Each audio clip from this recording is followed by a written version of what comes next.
discovered the worst heresy and blasphemy imaginable. Yes, it's my own refrigerator. Now, if I examine it and blow it up, I don't even know if I would like what I see. But guess what?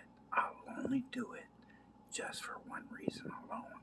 Gotta be see-through, gotta be plastic, gotta be accountable for all. And all those accusing others of false prophets and all that bullshit, it's because it's the loveless accusing those of love many times. It ain't good. We gotta reverse the curse, and it's a whole new definition of love, which is always unconditional, perfect.